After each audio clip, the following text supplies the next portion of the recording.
Welcome to the Vibrant Living Network. Have you ever wondered what is possible beyond possible?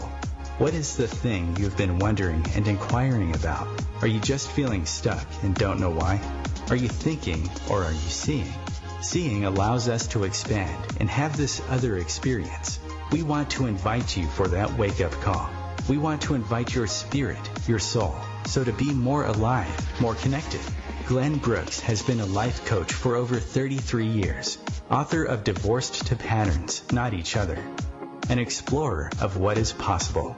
He has worked with people all around the world. Join us for a wake-up conversation, a dialogue with you, and our regular co-hosts, the money healer Stephanie J. Alvarez and Dr. Nicole Kane. We will have some of the most interesting contributors. We will be talking to some of the most interesting people and have some of the most resourceful teachers, wisdom-filled people from around the world join us. Share your voice, ask the questions, become free of the known into a new world of possibility. We are going to talk about all the things you wonder about: how to live, how to heal, how to connect, how to love, how to be seen. Your life is precious. Enjoy it.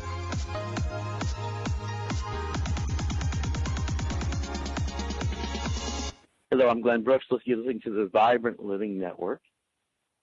Vibrant living is a way of life. Is your health by accident? Is it by design or by accident? Your creativity by design or accident? The riches around you? So, the whole network, it's a way of life and a way of inquiring. I'm happy you're with us. Our network is a network of such wonderful people. And every day I get to open my eyes and see again and invite you to join us as we continue to vibrantly use together. So instead of aging, I want you to join me in using each moment. And I'm just so happy about the ongoing people and experiences we have. Always feel free to write us and call us. And we are beyond the interview, beyond the formula, and of course, game-changing and live, along with my wonderful co-host and energizer and inquirer, alchemist, Kai Cole, Ariel, homeopath, advanced student of Judaism and mysticism. And here we are. I'm just really happy we're here today. And I was just realizing that one of the first times I started to see things different. And I think one time I hurt my knee. And I was at a food co-op. I was probably 19, and this chiropractor walked by me. And he saw me holding my knee, and he said, "It's not your knee, it's your hip." I said, "Oh." And I started to realize, like, on one level, we get this information. It's in the horizontal. We learn things horizontally and at a linear level, and then we miss the deeper vitalness, the sporulate. There's another whole aspect a lot of times we don't tap. So I actually had this first experience. And then I started to meet other people. I pretty much bumped into this world-class model who told me her cosmetics were killing her, Tony DeMarco.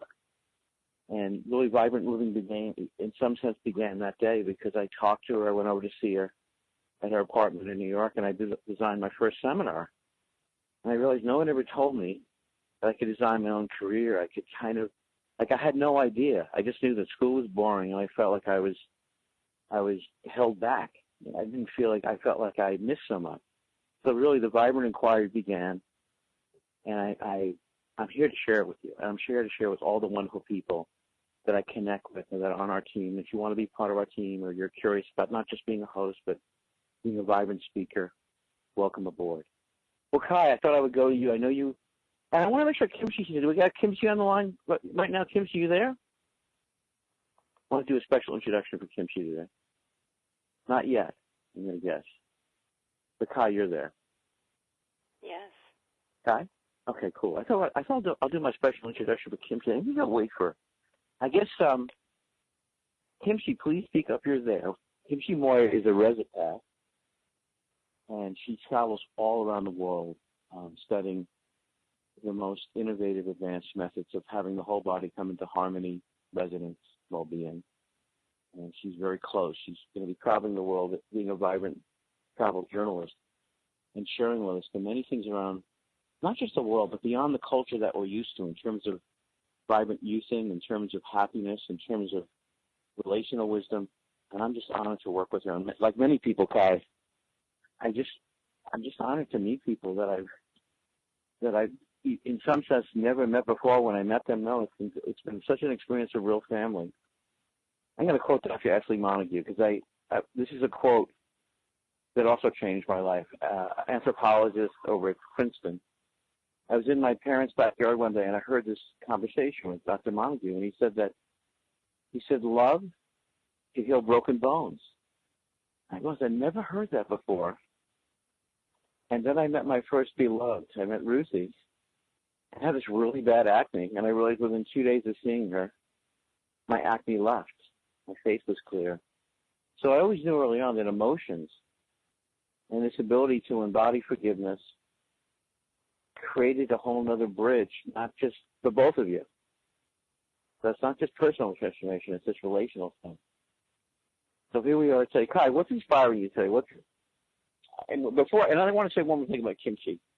Kimchi's the most devoted person I've met in terms of like really having this wonderful curiosity about what really turns on the human body, the frequencies, the food.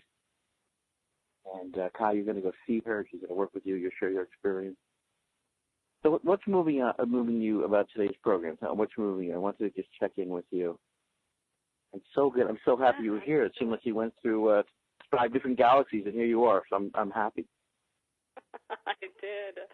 And what has moved me this past week, as usual, it's a statement that you said.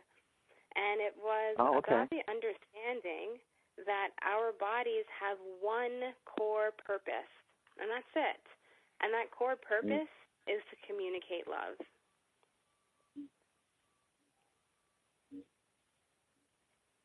You know, it's funny. I want to say, Kai, it's so beautiful that you share that. I didn't mean to cut you off. Say more. Say more how that impacted you or how it spoke to you. No, it's quite all right. I just wanted to let you know that there are these things that just speak to me that you say, and they have such profound meaning, and I'm sure that we can unpack the many dimensions of this particular subject. But I really feel that that's true. I resonate with you on that, Glenn. You know, many years ago, there was a bookstore in Harlem called the Tree of Life Bookstore. And one of the guys there, Dr. John Moore, wrote a book called Hobology and Herbology. And I went to see him at the university. I was like, oh, my God, this is one of the wisest people. And he mostly lives on trains, and he's able to, pick herbs. And I was like, wow. And there was another guy named Sunshine. Sunshine was just, I don't know what Sunshine was just a man of wisdom. And I saw him, he'd come to New York. I looked at him, and I was just so moved. I said, Sunshine, you have this beauty emanating from you. And he said to me, it's in your eyes. In your eyes. I said, wow. It's and that same day, Kai, I had cracks in the corners of my lips. I come from Long Island. I had a tough, it was the winter. I was a little drained. And I go to the Tree of Life booth, and there was this beautiful black woman. She was serving this vat of soup. True story. Big vat of soup. And she looked at me. I looked at her. I was working at the next booth, and she goes, you could use some of this soup. And I was like, yes. My body was saying, yes. And she goes, in everything I cook, she goes, I cook with it naked, and I put my full energy into it. She goes, you could use the soup. By the second bowl, I thought my lips already started to heal. So, the purpose of our bodies and our being is to communicate this quality of love. And when that's not there, we're usually in fear. We get distracted by a linear mind. And, we're trying to have something happen. It's kind of like I go through the day, and it's almost like I love when I feel that transition between the horizontal and the vertical. It's kind of like, oh. And then sometimes I feel it's contagious. It's kind of like, so by the way, I feel like it's the amplified discovery that you share that. It's amplified because it's not like I just have that. It's there. It's kind of like it's only in the living passage back and forth, that occurs. And I think it all started in another aspect that I had after I connected with Tony DeMarco, and she told me about her cosmic fulfilling her. She also shared with me how she designed her future, how she So when I went to see her at her apartment, she had these newspaper clippings, but they're newspaper clippings from like a year ahead. If I saw her, let's say in 1996, or all her clippings, it looked like a real newspaper. It was like the Wall Street Journal. It had all these things like Tony DeMarco wins this award. And so she did this like future, this kind of now casting. And so when we developed the Vibrant, what we call the Vibrant Mastery Challenge, we realized that something happens when we come together, because agreement is the beginning of the miraculous. So really, it's the agreement I have with you that brings another dimension out in me. It's not really a me thing.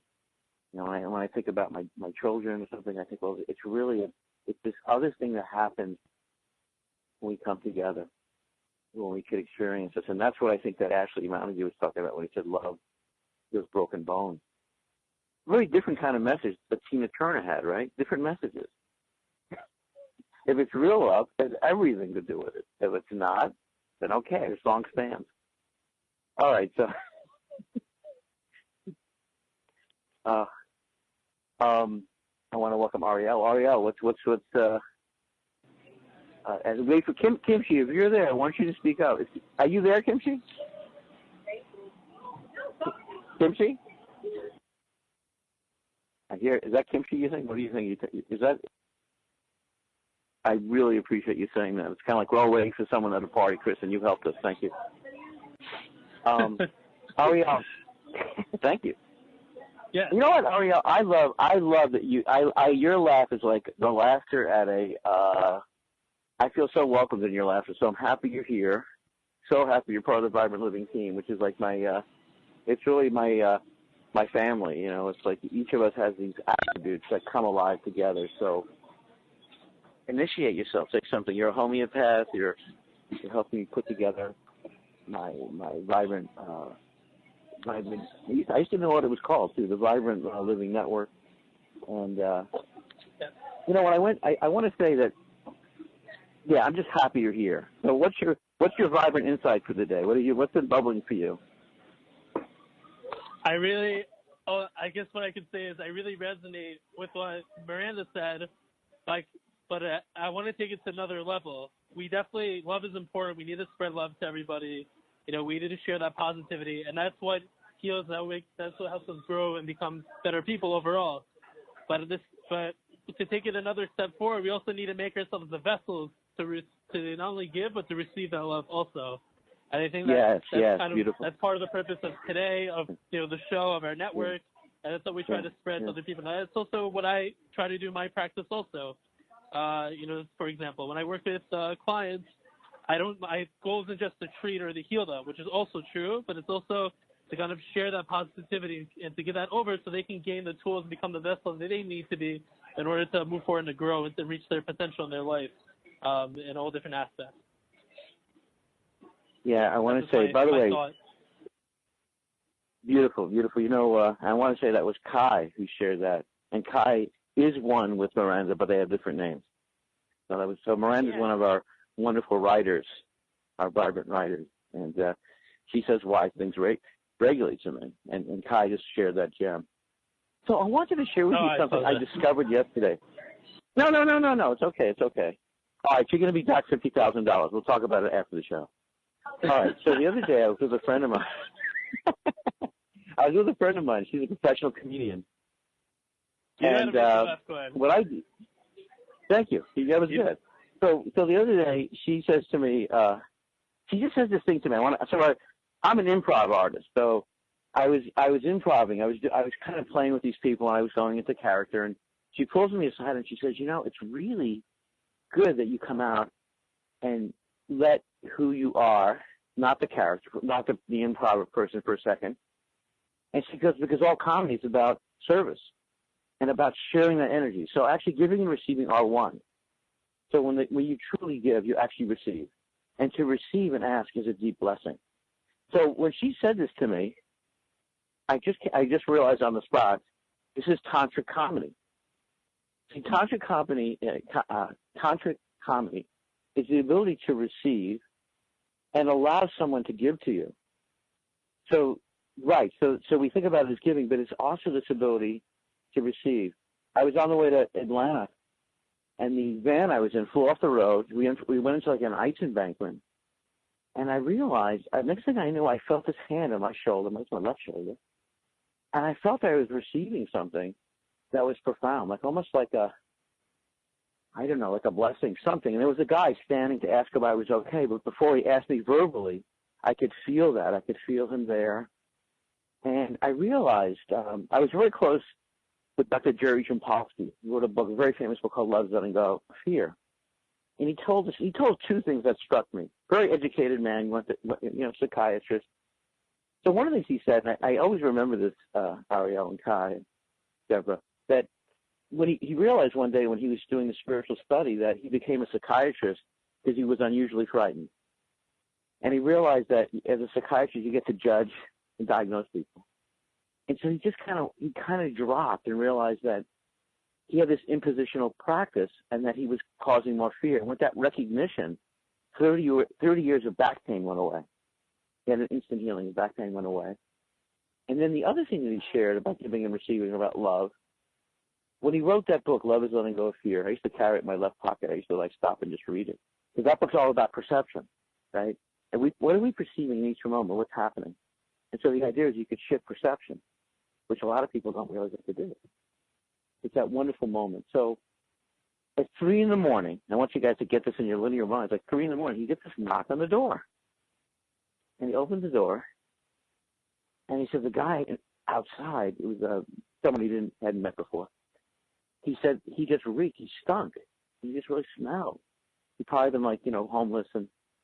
But there was a moment, Jampolsky said, that he realized the guy just came to have this experience of love. So with that, Jampolsky had a shift of perception, and he said he didn't smell the smell anymore. So this thing about love is very practical, and it kind of shape-shifts, and it's a way of life. Like, I really don't do a radio show. Life and living is a way of life. It's a way of inquiring and discovering and re-asking questions, and I guess you could say in an undefended way. It's kind of an ongoing thing. And so, this is a really interesting thing. The other thing is it's such a trick to the rational mind, because our mind wants to figure things out, put them in categories, and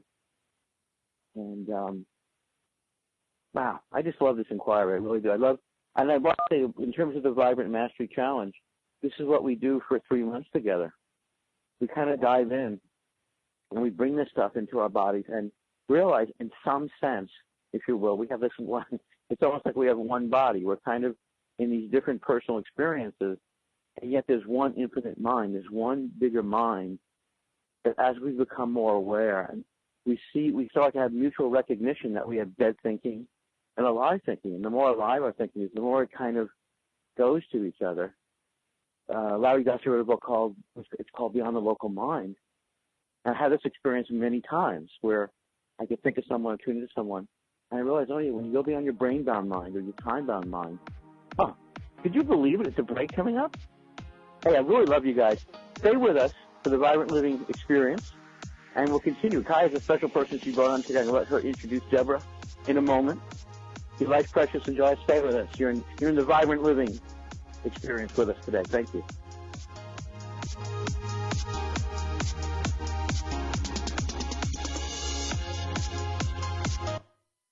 The Real Conscious Connection. OMTimes Radio. IOM FM. Host your show on IOM FM, the radio network of OMTimes Media, one of the more recognized brand names in the conscious community, and is backed by the extensive marketing reach of OMTimes. Hosting a show on IOM FM immediately connects you with our extensive dedicated community. Hello, I'm Sandy Sedgbeer, host of OMTimes Magazine's flagship radio show, What is Going On? My passion is sifting through information, research, and innovations from new thought teachers, speakers, and researchers pushing back the boundaries of what we know about life, energy, metaphysics, and the universe. I love shifting perceptions about who we are, why we're here, and how quickly impossible becomes normal when we open our minds, expand our awareness, and accept that the only limits that exist are those we place upon ourselves. So if you're the kind of forward-thinking, eager investigator of what lies beyond the current reality that most perceive, Why not make a date to come play with me in the field of possibilities at 4 p.m. Pacific Time, 7 p.m. Eastern Time every Thursday, and together we can discover what's really going on. In the wake of a disaster, what one thing can you send that will help people the most? A blanket, a tent, a sandbag, a doctor. Actually, if you send a monetary donation, you send all these things. Even a small donation can make a big impact and can quickly become exactly what people affected by disaster need most. In the wake of a hurricane, your monetary donation can make a huge difference to those in need. To donate, visit supporthurricanerelief.org. That's supporthurricanerelief.org. Brought to you by the Ad Council.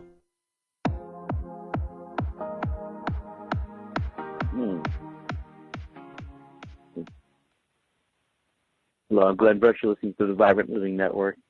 I would encourage you to have something to write down, something that you to write down an idea, something that moves you. And many people change the course of their life by taking new actions. There's little awareness thoughts that come to us, day live thinking.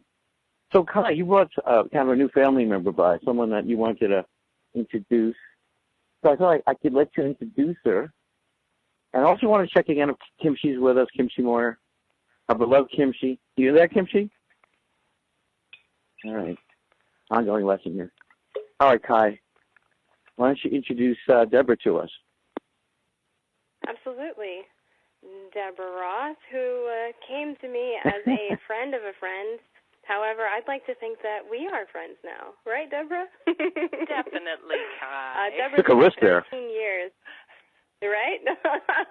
Yeah, right. Deborah spent 13 years in the corporate world, and currently she spends her time as a ritual consultant and facilitator, an interfaith minister, professional counseling astrologer, an actor, and, of course, a coach. Deborah, would you like to give your version of an introduction and welcome? Oh, love that. Thanks, Kai. Yeah, it's wonderful to be here. Thanks, Glenn, for having me, too, for bringing me into the family, as you say. Yes, I've been coaching since the mid-'90s, right when they were just starting to call it coaching, and do relationship work. I work with singles and couples and do life and career transition work. And as an interfaith minister, I get to marry people, which is so much fun. Do really different, unique, fun, playful wedding ceremonies. And along those lines, also the ritual piece of that. Part of what I did in the 90s as I was transitioning from corporate into whatever it was I was going to do, it was a big transition decade, was that I also got my master's in psychology, and my master's thesis was on the power of transformative ritual, particularly for women. So did a lot of really cool, fun study and research and reading and ritual creating, and still do a lot of that, and got credit for it, which was fabulous. So it really, the focus of it was feminist psychology and women's spirituality. Absolutely. Yeah. I have to tell you that one of the things that caught Glenn's attention from your resume was your role in the Vagina Monologues. Can you tell us how that came about and how you enjoyed that experience? Well, it is ongoing, and I think it is, of course I believe it. I love synchronicity. Today, as I know you all know, is International Women's Day. Yes. In 2009, I founded and am still, tonight we have our next show. It's not Vagina Monologues this time. When we started in 2009, my Unitarian church, the Fourth Universalist Society, probably one of the very few churches in the city, much less the country, who had a huge poster that said Vagina Monologues right in the front window. It gives you an idea of what Unitarian Universalists, what they lead with. They lead with honoring women and all groups, very inclusive. So for the first 6 years, I produced the Vagina Monologues, was in it a couple times, almost every year, And the focus of the group, we were originally called Fourth U. That's the name of the Unitarian congregation, Unitarian Universalist, Fourth Universalist Society. So we were Fourth U V-Day, which is Eve Ensler's organization that really flowed like a tsunami out of her original Vagina Monologues work. And that organization still exists. It's got different faces now. But the mission, and our mission, is to raise money and awareness for organizations who work to end violence against women and girls, both locally and globally. So 10% of our proceeds from our productions still go to V-Day. And then the other 90%, every year we pick a couple different beneficiaries.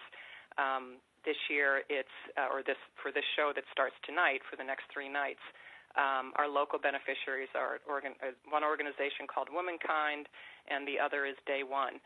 But if you go to the website, which is now we're called. We switched about 2.5, 3 years ago from Fourth U V-Day to expanding beyond just Eve's shows, because she has other ones besides Vagina Monologues, and we did some of the other ones too.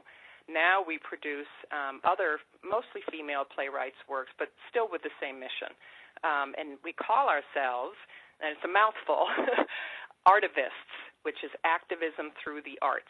So we are now Fourth U Artivists, and that's the website, fourthuartivist.com, and you can see more about it there. Excellent. So tonight I'd like is to our present opening the night. fact that yes, congratulations. And I love the way that you are embracing all of these wonderful, wonderful concepts around, womanhood and ministry and, of course, universalism.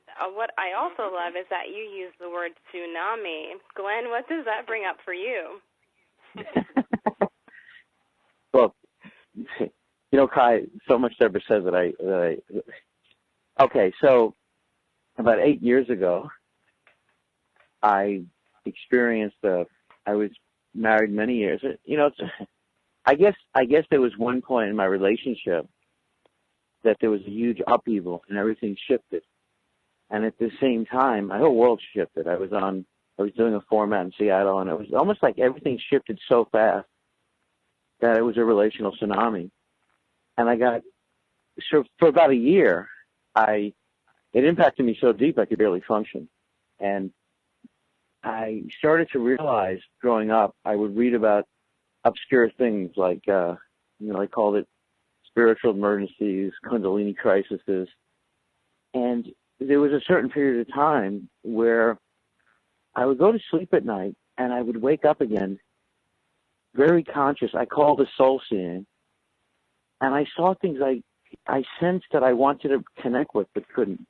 And of course I wanted to connect with my beloved wife who wasn't around. She had left. And so I guess what I saw, the energy was a relational tsunami. And I began to speak to people, and people began to contact me almost like no matter what I was doing in my life, they were talking to me about relational connection. I came very strong to write a book called Divorce the Patterns, Not Each Other. Divorce the Patterns, Not Each Other. And the other level, what happened was, and what was fascinating was that I started to distinguish. I want to get your take on this. I started to distinguish. So 14 years ago, this woman in San Francisco who was running I think it was called Dragonfly. It was a writers' organization. And she told me the time has come that we got to get past the women's groups and the men's groups and really focus on what I call the relational brain, the relational soul. Now, here I am going through these seeings, and I'm sort of joking to people that I've become a little bit of a divorce exorcist, that division and separateness is sort of put on a pedestal from a certain aspect of empowerment work.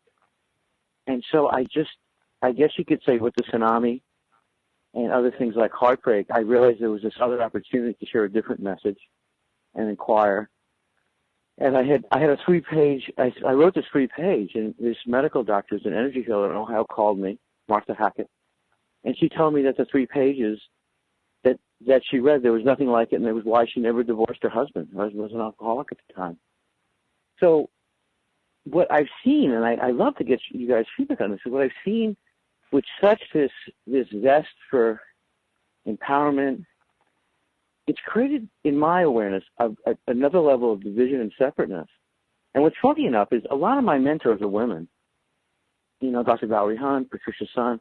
And what's interesting about it is that they not only agree with me, but they see that it's kind of this, we're funding, as an example, we're funding something which is a beautiful thing, fund, you know, women and their daughters or children. But there's something missing in the conversation. And I saw that Layla Martin just brought this up. She said, well, the archetype for men is their fathers, they're nice guys, and they're deviants. There's not much of a model of a man who embodies his sensuality and sexuality in a conscious, powerful way. That's a consciousness hero. That really, when he shows up on the street, he's there for women. We don't have this model. So what I see is there's somewhat of this other conversation around character assassination in relation to men, and not a conversation of another level of summoning and languaging what truly a man is, and how the impact of how men and women actually totally need each other. I had a conversation with a man. He's put 65,000 people through his work, and he told me it was a mistake, that the empowerment work for men caused a lot of divorces. So I want people to inquire and consider that relational power, and that men and women totally need each other, and to just keep inquiring as we language things. The power of that language could also create a lot of division, and I feel like if there's a shadow side of empowerment work, it's the endarkenment of putting separateness and things like divorce are acts of power rather than, and by the way, Dr. Sue Johnson, we're going to have her on. She will hold me close. One of the things she said in relationship to this I thought was fascinating, when she brought the new attachment model. The new attachment model is that you don't got to divorce someone that you have a bad time with. See, that's the old model. That's the old story. The new story is you can alchemize it and go to a deeper love. So my next level of work really became relational, based on my soul sings and based on what happened in my life. People coming to me from all over. And so that's I guess you could say my concern and inquiry is that because in language we create this separateness. And what I'd like to see happen is that, and as I said, a lot of my close people are women. What's missing, I feel, is this other conversation about truly what men are, what women are to men, and then what marriage is in terms of a devotional, energetic practice that I feel in my heart is the highest practice in the world. Kind of like yourself there, right? I see myself marrying people. I also see myself helping people relationally clear things together. And the distinction being is that individualistic work is individualistic, is an individualistic field. But if you start to see energy work in our lives as a relational field, it changes everything. And I'm in this inquiry, and what I see is the people that I meet who are in this, it's opened the world for them. And I see a lot of people, the work they're doing itself is creating more separation and division, even in the languaging. So I wanted to get I just wanted to share that because I'm challenged in a good way. Because divorce and patterns on each other, it really changes. I feel like when I read it myself, it changes the structure and how we hold not just divorce, but the divisionary consciousness that somehow puts it up there as like a spiritual Big Mac. So and by the way, I'm happy that you work with couples. I kind of feel the more that time goes on, my relational system work. It's rare when someone comes to see me. I've been coaching since 1990. So when I started to coach, right, it wasn't called coaching. But now I always talk to people about the whole relationship and the whole relational impulse that's around them because so I just think what happens is we get so excited about stage 6, I call it stage 6, which is individualistic empowerment, self-empowerment, and then, gender empowerment. I just think we miss this other level. I love your take as someone who's been in the field and also someone who understands the languaging of things. To get your take on a little bit of what I was sharing, or anything that you want to bring up. Oh, Glenn, I think everything you've been saying is so on the mark, and I think where there is a lot of great empowerment work for men and for women out there. And there are actually some great places. I went to one weekend at the end, but one of my brothers and sister-in-law, I have 3 brothers, all married, fabulous women, thank goodness. And this one couple went for the first time, also in the 90s, to one of the Sterling weekends. They have men's weekends and women weekends. Yes. And they, to this day, they both still are in their men's group and their women's group. And the whole point of Sterling, from what I understand, is that, yes, and I say this to my couples all the time, and, whenever I'm interviewed or when I write articles, people say, so what do you think is the most important thing for a successful long-term relationship? And everybody, says, it's communication, it's conflict resolution. And I always say, I think it's that each part of the couple, whether it's 2 guys, 2 women, to, male, female, whatever it is, each is committed to doing their own personal growth and self-discovery work. And yes, you do that first and foremost for yourself, to make yourself a whole being. But then the next step, which is what you're talking about, I think, that sometimes we lose, is then you bring that to the relationship. And when you bring that if you bring 2 whole beings to the relationship, none of this "you complete me" crap. It's really got to be 2 people coming together that, and it's always a work in progress. I mean, I've been married. I met my husband and running in Riverside Park in New York City in 1979, and we're still going strong. And I'm real honest with my couple. That's wonderful. There are days and weeks and even probably years that we have not particularly liked each other, but you stay in the, as you said, you stay in the inquiry.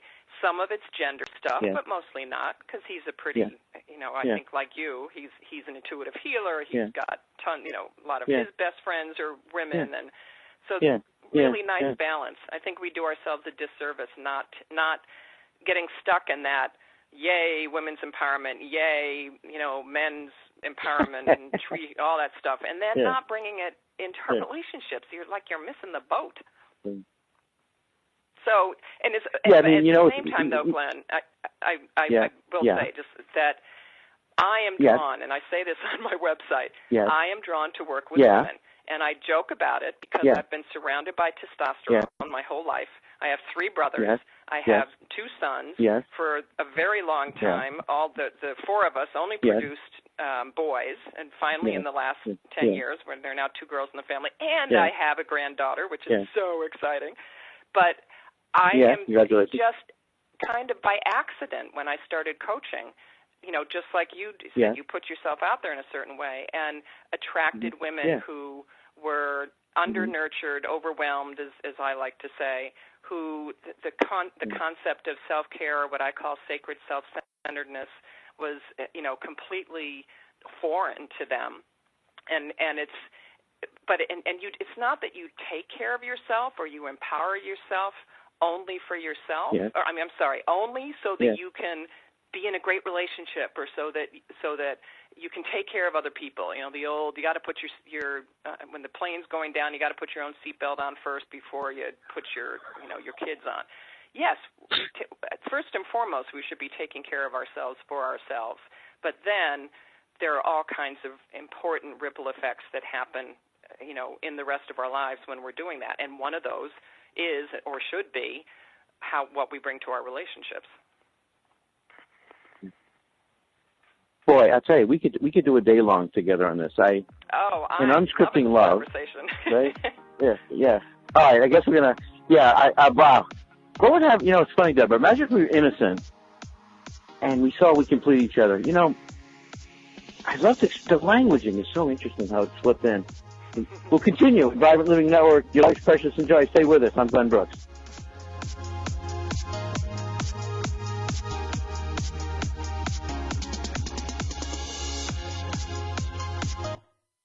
Feed your soul with waves of consciousness on OMTimes Radio.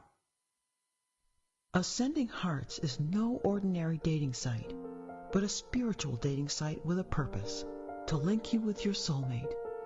We engineer the serendipity so you can trust that you will attune with someone that has the same matching vibration as you.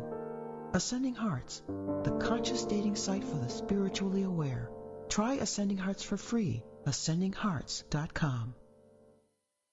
More than 24 million Americans have an autoimmune disorder, and that number continues to grow. I'm Sharon Saylor, and I'm one of those 24 million. To put that number in perspective, cancer affects about 9 million and heart disease up to 22 million. That's why I've brought together top experts and those thriving regardless of their diagnosis to bring you the latest, most up-to-date information. Join me, Sharon Saylor, Friday night, 7 p.m. Eastern, for the Autoimmune Hour on Life Interrupted Radio to find out how to live your life uninterrupted. Hey, Dr. Phil here. You know, I help people solve difficult problems every day, but one problem has me stumped: childhood hunger. Nearly 16 million children in America struggle with it. Luckily, the Feeding America network of local food banks collects surplus food, giving hope to hungry children and their families. But they need your help. Join me in supporting Feeding America and your local food bank at feedingamerica.org. Brought to you by Feeding America and the Ad Council.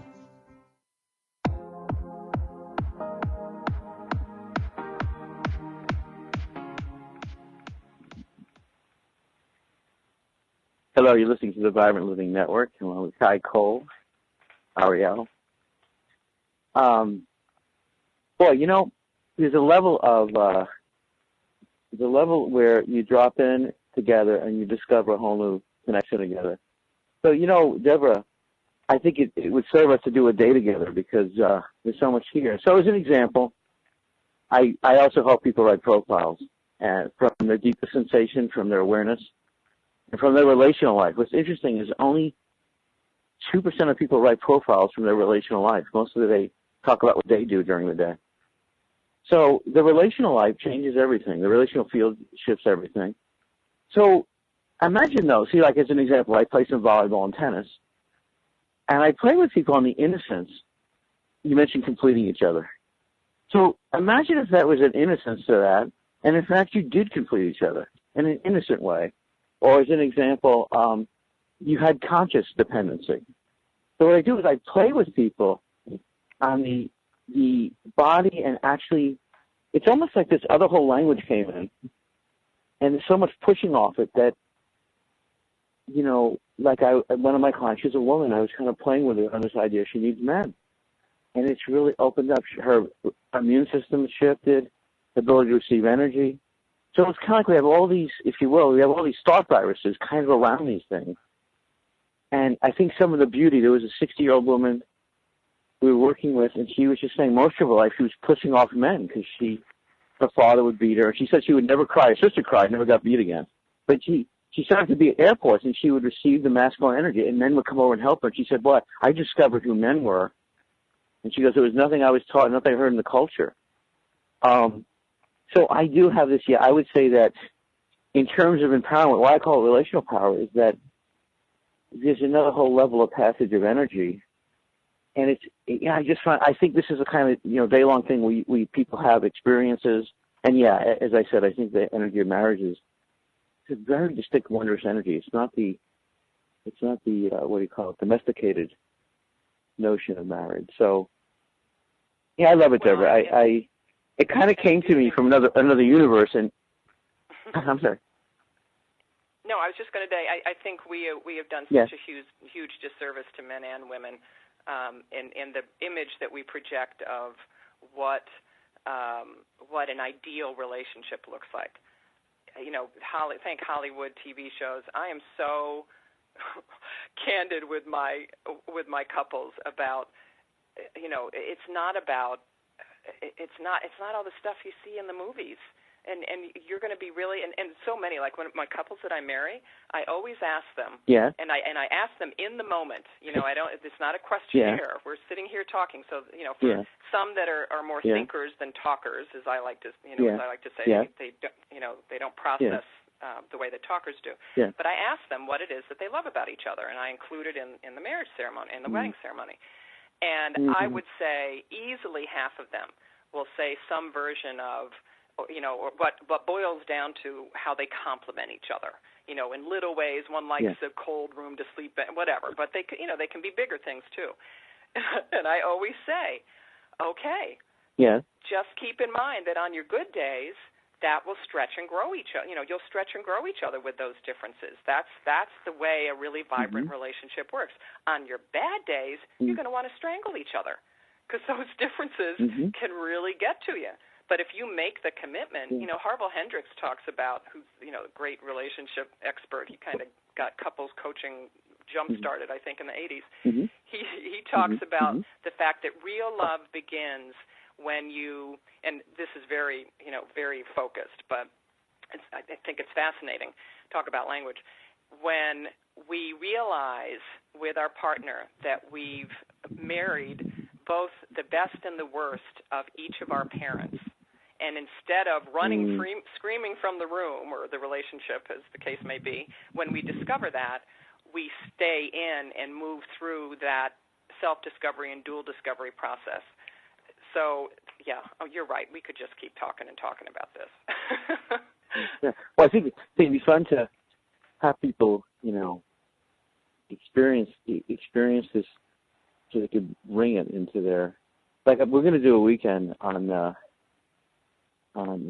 So one distinction in my work as a matchmaker is that I say knowing gets in the way. It's about recognition. Say it again. It gives people a whole different way of that knowing gets in the way. Knowing gets in the way, and it's really about recognition. Yeah. So the poison of relationship is the deepest level of, it's just, in some sense, it's a gift.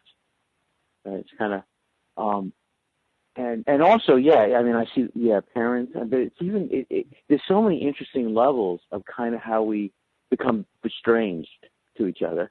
And then there's kind of this deeper medicine, this love medicine, that, it's kind of beyond our rational training. It's funny, one day I was at the Omega Institute, and I was sitting at a round table. I was doing a Tao of lovemaking workshop, and there was a woman in Henrich's class. I used to joke to her because she would leave. I tell her I missed her. And we were playing around with, like, when we allow ourselves, we can allow ourselves to feel connected, like really deeply. And so the idea is that really it's almost an instant. And I said this to Noam Shirley, he's one of my mentors, and he's married 54 years.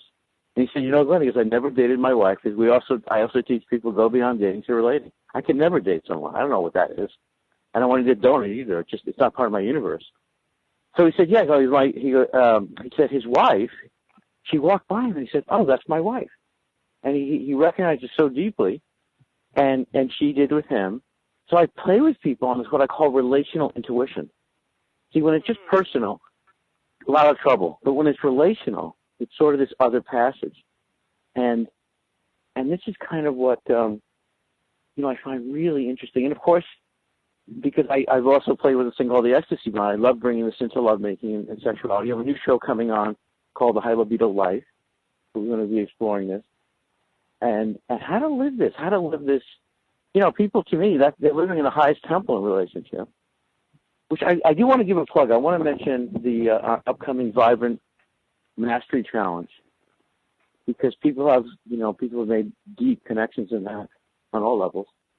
And it's really about starting from this place called mastery and really having a group breath or a group ahana, the family that breathes together, and realizing that as we transition from the competitive plane to the cooperative plane, creative plane, it's like a whole different thing. And I've seen this, by the way, Deborah, where I feel like the whole group almost goes from one part of the nervous system to another. And it happened to me last week. I couldn't believe it. I joked to this very dear friend of mine. She's more than a friend. She said to me, come to this party. And I realized, I was just joking. I said, if I don't come, those women are going to cry. And she said sincerely they would. And that was it. For the next 14 hours, I just had melted down. I was so moved.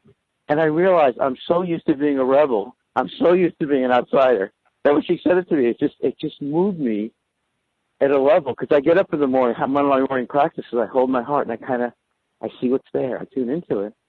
But I realized, like, wow. That's where the old medicine men used to do that. Someone was the problematic person in the community. They became an apprentice to the medicine man or woman. So I want to say, if you're interested in the next Vibrant Living Challenge, next Vibrant Mastery Challenge, or you're interested in being part of our network and learning more, you could give me a call. Little by little, we have some amazing new stuff, because Kai is a genius at helping people with their vibrant brands build their vibrant community, and she's with us, and it's such an honor. So you could call 413-345-3747, 413-345-3747. Have you really, in your life, Deborah, have you had anything happen? Like, what's been, have you had, I know you've gone through many cycles, but was there one thing, or let's go to the kind of monologues. Okay, let's go there for a second. Did that open you up? Because I got to tell you something really funny. I told this to Kai off the air. I met this woman a few months ago who produced, I think it was called Cock Dialogues in San Francisco. So I get calls from people, and she comes up, could you help me produce Cock Dialogues? And I'm like, well, tell me the purpose of it. And she goes, the purpose is so women could discover who men really are beyond the mask and the misrepresentation of the masculine, the beauty and wonder of men. And I said, yes, I'm in. And she says, well, one of the things that we did was the women would come, but we wanted them to stay silent so they could begin to hear a different conversation. Because one of the things I discovered around divorce that was kind of fascinating was people do not divorce each other. They do not divorce each other. They divorce the graven image, the darkened image they make up about the other person. And when you have recognition of this, you don't go on this mechanical track, because scripting is the thing that keeps kind of. So she called me, we talked about this, and I said, I'm going to go to the most progressive woman that I know in town and see how excited she is about this, about Cock Dialogue. Because I really knew that her name was Queen Big. I knew Queen Big was very sincere in this, that she really wanted to bridge this gap. So it was exciting and innovative as what Vagina Monologues was. I thought, what missed this other level? Because I was always curious about this other level, because women in my life have been such a profound gift. And then I realized there was different kind of women. It was kind of an interesting universe. And there were some women I just felt like a different kind of man being around. And there were some women I kind of felt like, wow, they didn't care for the male vibration. I met this one woman, and in her life, she was becoming heterosexual. I met another woman who and their appreciation and reverence for men was off the charts. I would learn things from them and have conversations that would stretch my mind. Well, I went to the most progressive woman in town, I thought, and she couldn't get the Cock Dialogues at all. She was like, what is that? And I said, what it is we got to start a new story now that brings us to a new place together. Because if right now it's just about women and, the whole movement, it so dehumanizes and so, it's like character assassination. And that becomes the next junk food, but there's no reverence and there's no partnership in it. And so she couldn't get it. What's your take since being in the play? What would you do differently that you feel would bridge the gap between men and women so that actually became a dialogue and a reverence and a passage point rather than one more thing that might just be another empowerment tool for just women, for instance? That's a loaded question. Yeah, how was that? That was all. I would like Kai to say whoa as well. Would you say whoa, please, Kai? I need another whoa on that. I'll really keep going with the whoa. Yeah, I'll get back to you next week sometime. Kai, you go first. So you're asking what would be the one thing, Glenn, to get men I was curious. Yeah, because I just see at a certain point it becomes more of the same division. We had a woman come on a few weeks ago, Anita, who put together a conference on sexuality, ecstasy, and immunity. And she said, well, one of the things, a lot of women are still in that story of the matriarchy. And I think it would be great if we just got to that. And she said, in fact, during the matriarchy, now you might be chomping the word, there was a lot of brutality and harm. And so she said, well, the idea of going back to something and worshiping that creates more division and violence. So it's kind of like as we move forward quickly with one notion, how do we pay attention in a way that we gain this reverence and deep medicinal appreciation? My friend's new website is called We Need Each Other. And I'm just wondering if there's an insight, there's something you learned about men and about the bridging of men and women that kind of struck you in the midst of all this massive, it seems a little one-sided in some sense. And it's just vagina monologues. Where do men fit in? How could they have dialogues and real women? Where's the passage point? And this is where my friend asked, well, where do we have an archetype for a man that's truly amazing in his body, that when he shows up, everyone feels safe at the restaurant? This is a different archetype. This is a different invoking. It's a whole different energy. because we don't have that. And I just want to ask you, in terms of this new story, this new passage, if you had to change one thing about vagina monologues that would really and make men feel they could breathe deep in there and really show who they are and have women be touched by that, is there anything you would do different? I know it's a big question, but you could probably answer over 5 days. But did anything come to you? Yeah, exactly. I think part of the issue, and here we are with languaging again, is it's not about what's better. A matriarchy, yes. Which when women, not just women, when everyone honored the divine as feminine millennia ago, yes. Or the patriarchy, which is where we live now, which is why there is so much focused on women to try and find that balance. It is something in between, and I know that sounds trite and obvious, but I think I don't want us to be genderless. I don't want us to feel equal. What I would love, and I don't know how Vagina Monologues fits into it. I mean, I have to say there's some great monologues. I don't know if you've seen it, and it's been around. This is their 20th anniversary year, and our group is going to be doing it again next spring when we do our spring show, because it's our 10th anniversary. But if there are a couple monologues in there, one in particular called He Likes to Look at It, that is so beautifully men honoring, and I think it's so tough in the era of Me Too and the conversation about women's empowerment. It's a pendulum swing. I mean, we really have, and everything falls along a spectrum. I've taught about, I call it the Venusian solutions. When we look at Venus and Mars, all the John Gray stuff, that finding the balance between the extreme, feminine qualities that run from, compassion and intuition and all those upsides of feminine to the downside, which can be people pleaser, doormat. Likewise, men, the qualities of masculine traits, and of course we know that men and women embody both of them. They also fall along a spectrum. But like you said, how do we remind people of the spectrum and not demonize the negative end for both masculinity and femininity, both the yin and the yang, and not talk about men are this way and women are this way, but instead, look at that perfect little yin-yang symbol where they're wrapped in each other.